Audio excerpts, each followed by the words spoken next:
Okay, today we're going to be talking about topic 4.3, which is timber or wood.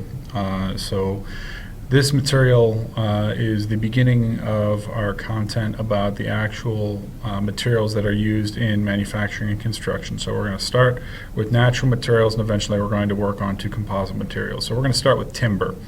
Um,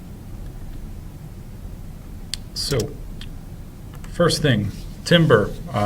It is, as it says right here, a major building material that is renewable and uses the sun's energy to renew itself in a continuous cycle. When they're saying that it's renewable here, that is very kind of open to interpretation. Whether something is renewable or not really depends on at what time scale you're looking at. Technically, if you want to think about it, oil is a renewable resource. It just takes millions of years for it to renew because the material needs to decompose and break down before it can turn into oil naturally. Timber, certain types of trees take many years to get to a harvestable size. So a lot of timber really technically is not renewable because of how long it takes the trees to grow. Now, manufacturing of timber, as it says, does use less energy, results in less air and water pollution than steel or concrete.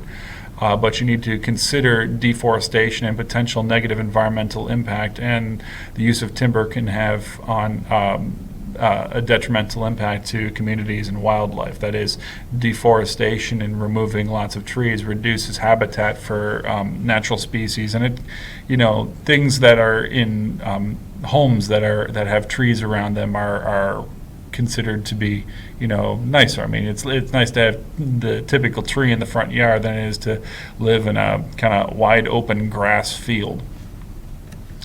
International mindedness, there's a big demand for hardwoods, and hardwoods a lot of times are the slowest growing trees, so it's depleting ancient forests in some regions and impacting environments in lots of ways.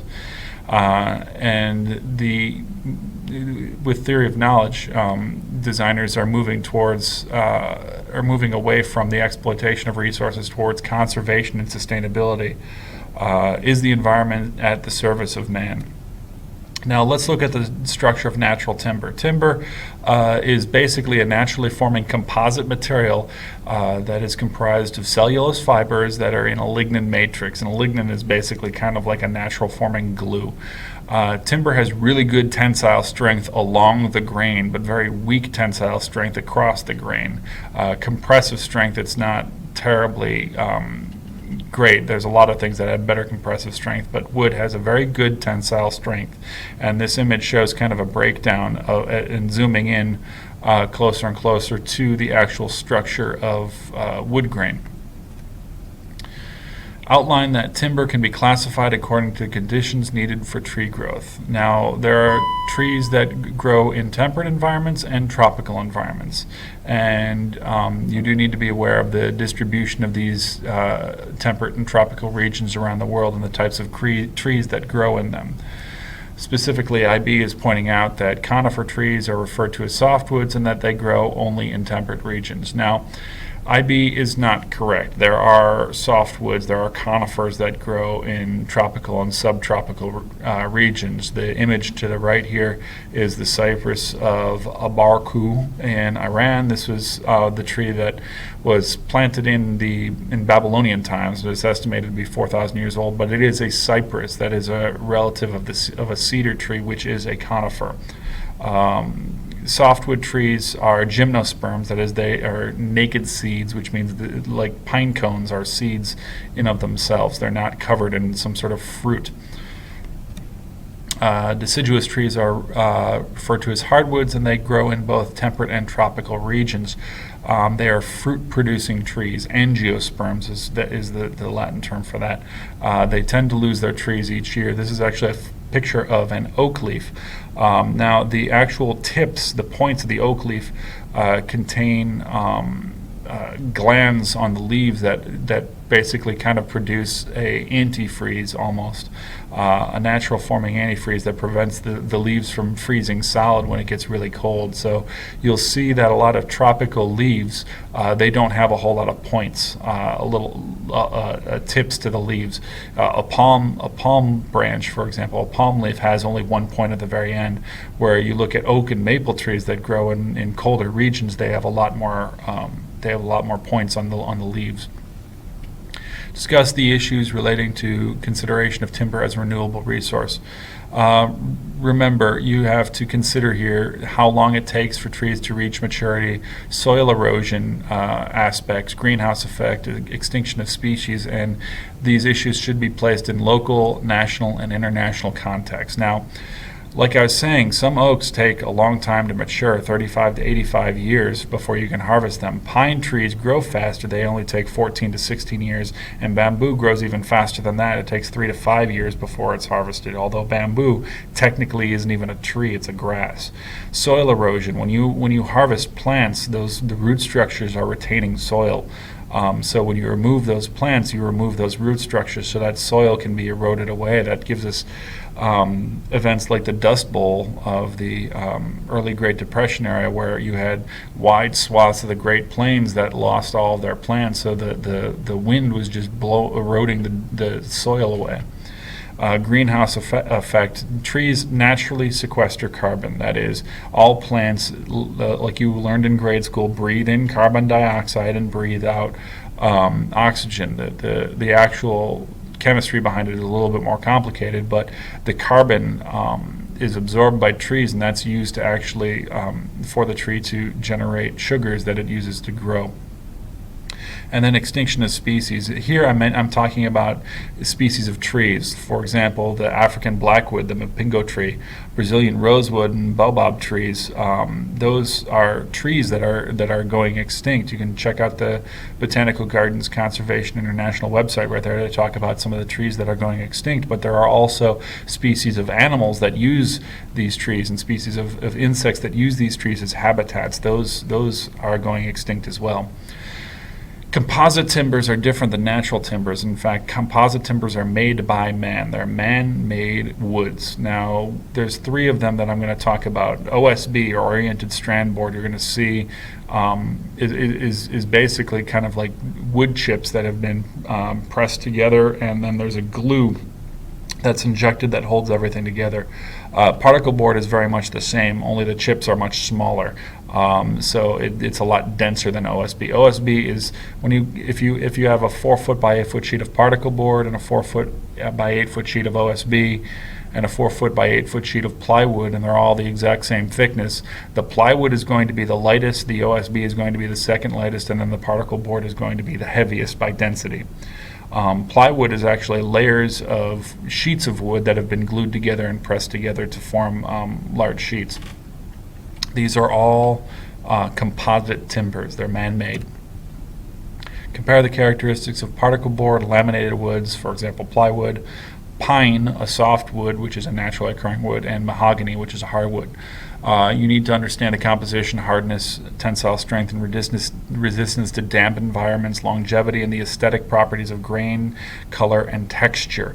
And you'll also need to be able to sketch this material. If we go back one slide real quick, you'll need to be able to sketch cross sections of plywood and particle board specifically, so pay attention to those. So just make sure you know how these composite woods are created. Now, some woods like pine is a soft wood; it dents pretty easily, and mahogany is a hardwood, so it does not dent easy. If you were to hit it with a hammer, which we're probably going to do in class, you'll see the dents that are formed on these woods. So the naturally occurring woods have different characteristics. Some woods have special characteristics, like cedar is very resistant to bugs. Cedar has an oil that naturally occurs that is resistant to bugs. That's why cedar chests are so common compared to other woods. A cedar chest has a specific smell to it. If you've ever used one, and people typically used to store textiles in the cedar chests because the insects that would eat the textiles, moths and whatnot, were repelled by the oils in cedar. So it was used as a natural way to keep clothes from getting moth holes in them. Outline criteria for the selection of timber for different structural and aesthetic design contexts. Consider timber for buildings, furniture, and children's toys. Now, you think about the requirements for wooden toys. You got to make sure if you're designing a toy for a child that it's going to be easily paintable, so you can make a brightly colored toy, which children like a lot better than a bland brown toy. It needs to be hard. It needs to be hard because it needs to resist chipping and splinters. Now, hardwoods are much more resistant to splintering than softwoods. Pine splinters extremely easily, but if you were to make a children's toy out of a very hard wood, like oak or a very dense maple, it's not going to chip and it's not going to create splinters, which can be dangerous for children. Furniture will undergo a lot of abuse. It's going to get moved around. You're going to sit on it. People are going to kick it, walk on it, knock it over, whatever. So it needs to be able to take that abuse, but still maintain its look. Because furniture and wooden toys are visible to people. Building framing, the 2x4s that are in the walls, you don't ever see, so it doesn't matter how hideous it can be. As long as it's strong, it'll hold up. So that's a different design characteristic between all of those. So you need to be able to select the right type of wood for each of those applications. Wood is often treated. A lot of reasons for treating is for aesthetic reasons, to make it look prettier, and also to reduce attack by organisms, chemicals, and water penetration. Stains a lot of times are usually oil-based. Minwax here is a common brand in the U.S., and there's lots of different colors. Stains also are applied to wood differently. For example, woods that have very high oil content naturally occurring, a lot of times the stain can be applied unevenly. Like pine has pine saps, and what's going to happen is when you apply a stain to pine, it becomes it can become very patchy as you apply it. Beyond stains, there's also paints and lacquers and all sorts of other finishes that can be applied to woods, and all of those are either done to, like I said before, protect the wood and to also change the aesthetic properties for whatever application you might have. This sample right here shows you all the different possible stains that are used. Primarily this would be used on like furniture and hardwood flooring and molding and that sort of stuff, but it can be used for a lot of other applications here. Explain the three differences in the selection of timbers for flooring as if it were made of hardwood, a softwood, or composite material. For flooring, they use that as an example because that's used in a lot of residential buildings, so you guys probably have direct experience with the hardwood floors and what they're like. When you're selecting material for flooring, you really need to consider durability, resistance to dents and scratching. As people are walking on it, it's going to damage it. It's just how much is it going to damage it. There are different properties of different woods that will change the level of damage that happens. How easy is it to maintain? Some woods are very difficult to keep clean and to keep the surface from coming apart. Harder woods are usually more frequently used because they don't scratch or dent easily, and they're easy to maintain. Soft woods dent and scratch easily, but that's not entirely the case. I can tell you right now that at my house I have oak flooring on my bottom floor, which is hardwood, but on the top floor my flooring is old growth pine. Now my house is built in 1909, so it's fairly old, and the wood, the trees that they had to work with back then were basically ancient pine forests that were in this area. So you had trees that are very old and very dense. So with pine trees, the older that they get, the denser that the wood gets. But a lot of times it's harvestable at a very young age, so you don't see old growth pine that much anymore. So it is technically a softwood, but it behaves a lot like a hardwood in some cases. I know that it's pine because when I refinished it this past summer, I was sanding everything down, and the whole house smelled like a very strong pine scent that still stays with the wood even after over 100 years of being used as flooring.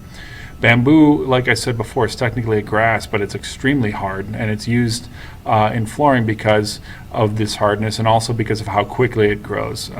Technically, it should be pretty cheap, but there's not a whole lot of places that are capable of processing bamboo into flooring, so the price is still kind of high. But as that grows, I wouldn't be surprised to see bamboo flooring come down pretty quickly.